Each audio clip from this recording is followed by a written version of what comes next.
with the divine power established in the soul of Savitri,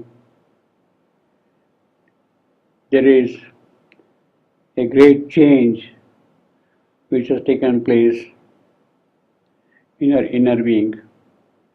A tantric transformation of the inner nature has occurred. This bright perfection of her inner state was such that it spread all around her, in the trees, in the plants, in the forests, in the woods, in the hermitages of the rishis staying around. Everybody suddenly feels a greatening change in them. And all her actions, small trivial actions, daily household things, they acquired a kind of bright divinity. Some sort of psychic touch is present in every movement of hers. Even the smallest, meanest work became a sweet or glad and glorious sacrament, an offering of the soul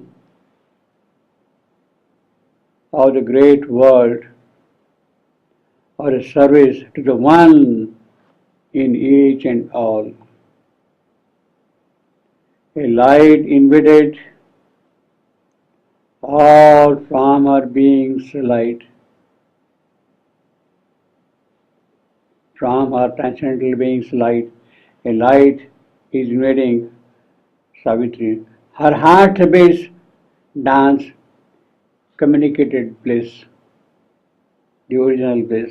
Happiness grew happier, shared with her by her touch, and grief some solace found when she drew near. The grief was lessened. The moment Savitri drew nearer, when grief drew nearer, it found solace in the presence of Savitri. Above the cherished head of Satyavan, she saw not now fate. She saw not now fate's dark and lethal orb,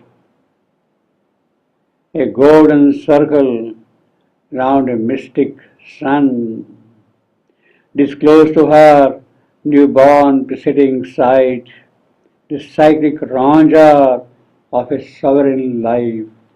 So it is no more now human Satyavan which Savitri is seeing.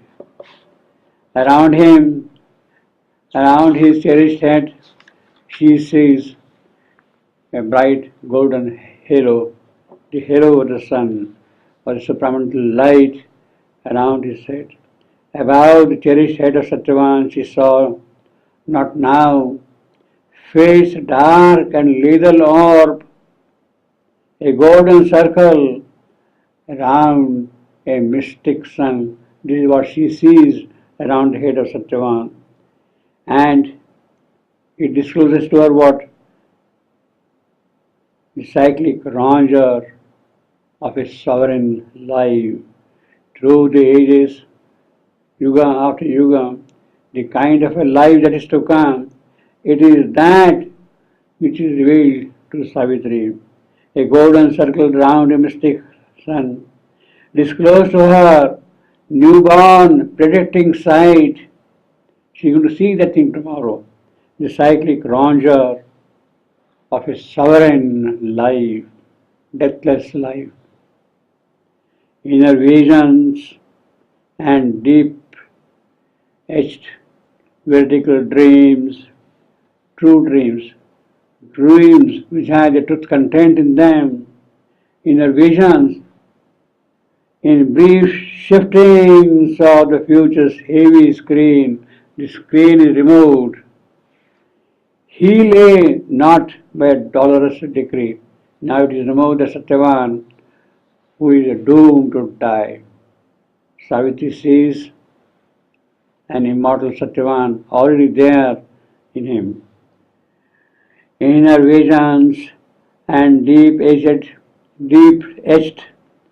vertical dream, in brief shiftings to the future's heavy screen, he lay not by a dolorous decree, a victim in the dismal anthill of death. He is no more now in the cave of death, the dismal, the gloomy, the grisly cave of death. It is not that he is living there in the cave of death no more. A victim, he is not a victim there now, or born to blissful regions far from her. Well, he could be living in the den of death, in the cave of death. He could also be living happily in the immortal world, or born to blissful regions far from her, forgetting the sweetness of earth's warm delight, her contact, her relationship, the sweetness which they had together of the sweetness of the earth. He would forget about that thing and go and live elsewhere in the celestial zones, forgetting the passionate oneness of love's clasp, absorbed in the self-wrapped immortal bliss. He could live himself forgetting everything, his relationship with earth, with objects around him, all those who loved him, forgetting even Savitri. And he would live absorbed from everything in the immortal bliss. So either Satyavan would live in the cave of death, or Satyavan would live in the realms of felicity. But for Savitri now, with that new vision, he is no more that Satyavan. What she sees now is the eternal Satyavan with a halo of the sun around his head. In her visions and deep etched vertical dreams, in brief shiftings to the future's heavy screen, he lay not by a dolorous degree, a victim in the dismal anthill of death, or born to blissful regions far from her, forgetting the sweetness of earth's warm delight, forgetting the passionate oneness of love's crown, absorbed in the self-wrapped immortal bliss. Always he was with her. He would go for his work. He would go here and there, but he always remained with her. A living soul that met her eyes with closed, enamored eyes. A living body near to her body's joy. Savitri is already experiencing the closeness of Satyavan everywhere. Always he was with her, a living soul that met her eyes with closed, enamored eyes, a living body near to her body's joy. But now, no longer in these great wild woods, in kinship with the days of bird and beast, and level to the bareness of earth's brown breast. Now it is not in these forest surroundings where Satyavan and Savitri met, not here around where there are trees and forests and animals and birds and the hermitages and the rivers and the mountains. Not there. She is not meeting him there, but mid the thickening, thinking, high-built lives of men in tapestried chambers on crystal floors. It is elsewhere in the celestial palace, in the royal palace, in the majesty of life that Savitri is going to meet. But meet the thinking, high-built lives of men in tapestried chambers and on crystal floors in armored town or gardened pleasure walks, even in distance closer than her thoughts, body to body, soul near to soul, moving as if by a common breath and will. They were tied in the single circling of their days, together by love's unseen atmosphere, inseparable like the earth and sky. So it is not anymore now in the forest surroundings, but in tapestried chambers, in royal palaces, in the richness of life, in the opulence of existence here. It is there in the pleasure gardens. He is close to her, closer than thought would be close to her. Body to body near, always. Soul near to soul. If you are moving as if by a common breath, they will be moving, breathing the same breath. They will be having the same will, moving as if by common breath and will. They were tied in a single circling of their days. They might be doing different works, but in the day's cycle, they'll be always tied together. Together by love's unseen atmosphere, always together, inseparable, the way the earth and sky are inseparable from each other. Dhyava and Prithvi, heaven and earth, the way they are inseparable from each other, in the same way, Satyavan and Savitri will live always together in the unseen atmosphere of love.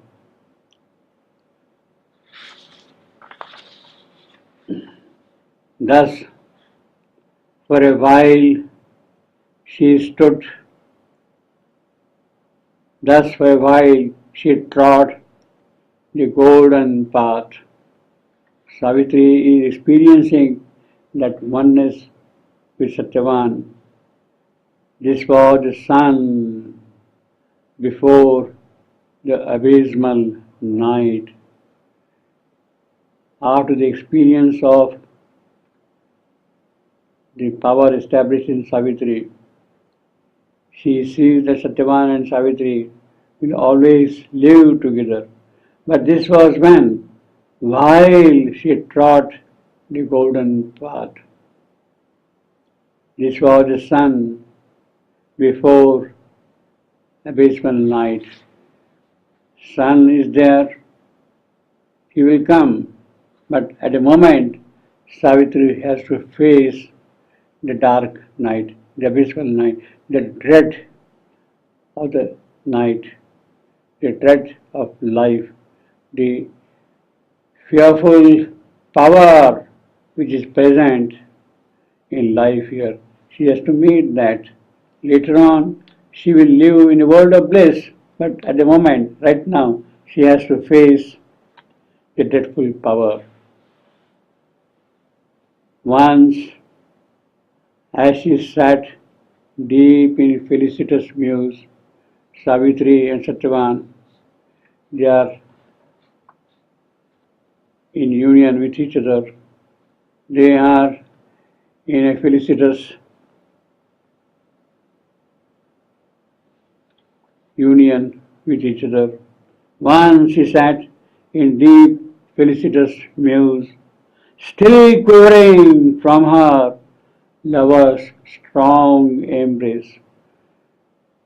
Savitri is having great realizations, but human Savitri is still enjoying the passion of human life.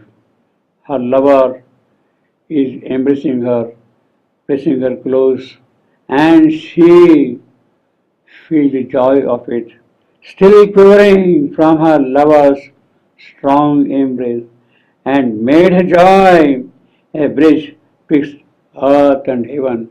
But that embrace, that joy of union of the two human souls, has such power that it can connect earth and heaven. It can become a link, a bridge between earth and heaven. Made her joy a bridge twixt earth and heaven. And abyss yawned while she was quivering, while the joy could bridge earth and heaven. What Savitri sees is an abyss, and abyss opening its jaw. An abyss yawned suddenly beneath her heart. She sees something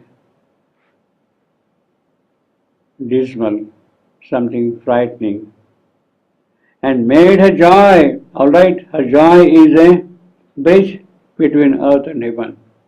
By the way, this line, and made her joy a bridge twixt earth and heaven, is a very beautiful rhythmical line. And made, and her joy, and a bridge, and twixt earth and heaven, spondy and amphibrach.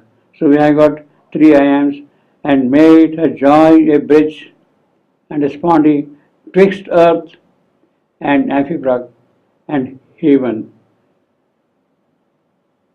As if it is that powerful line which builds the bridge between earth and heaven. While Savitri is in that state, she at once sees a deep abyss opening out its jaws to swallow her.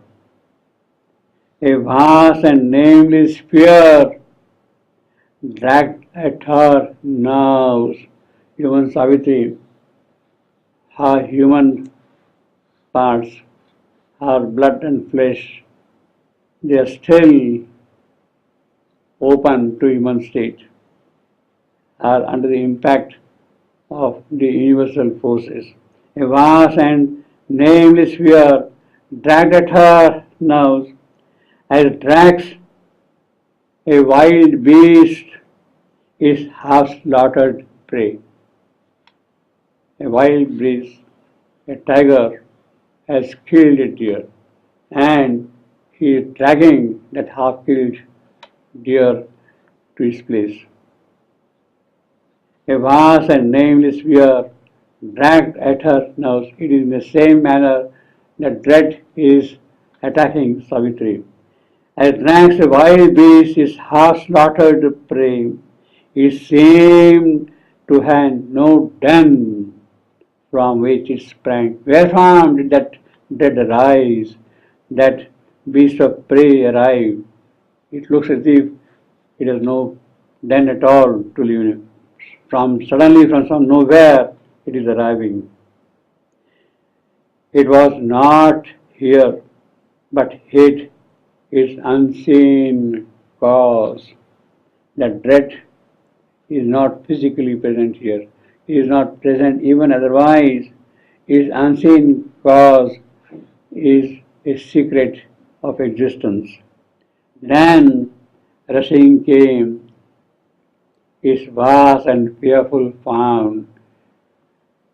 Its cause is unseen, and suddenly from nowhere it is rushing from some secret fount.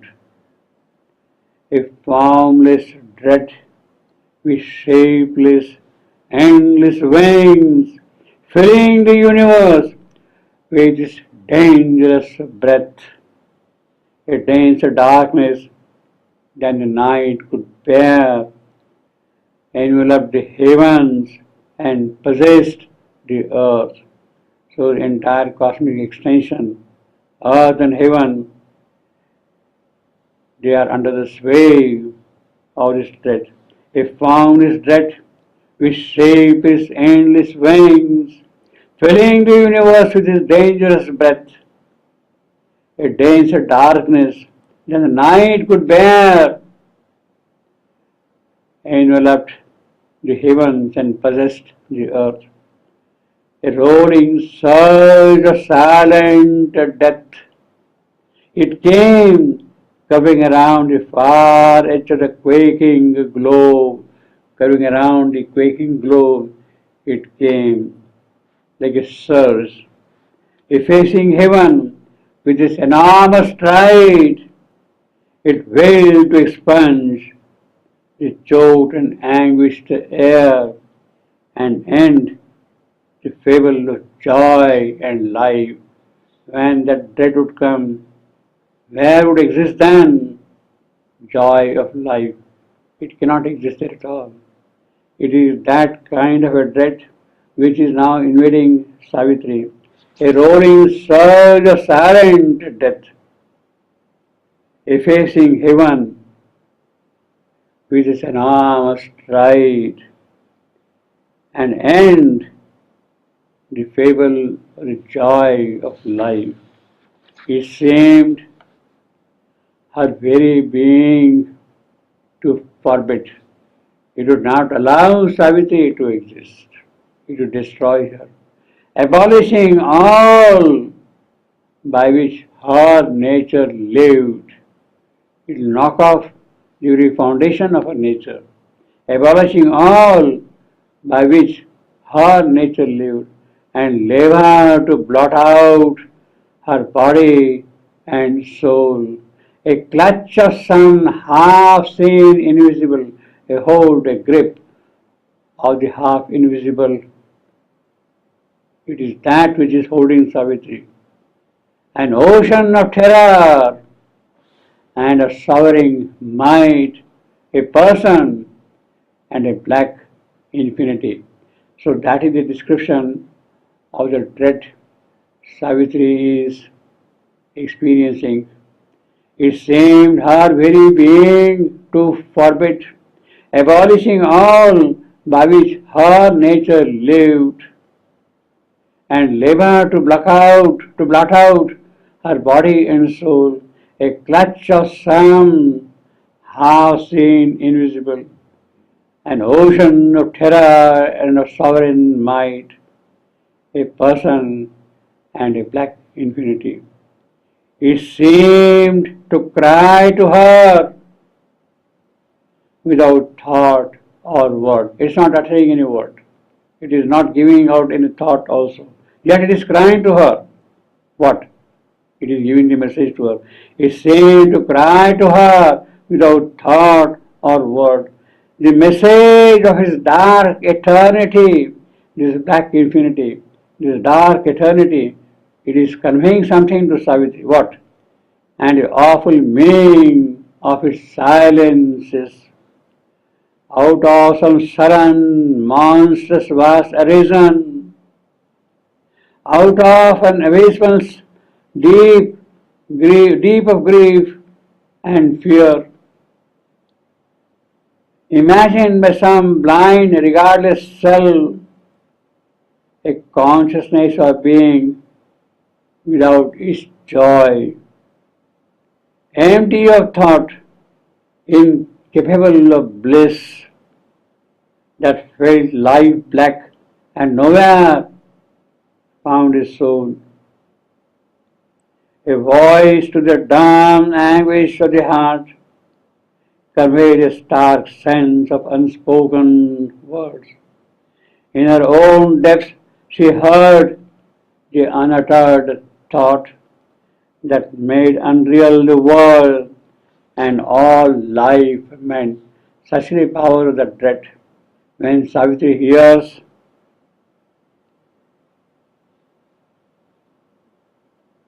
that voice in her depths, what does she see?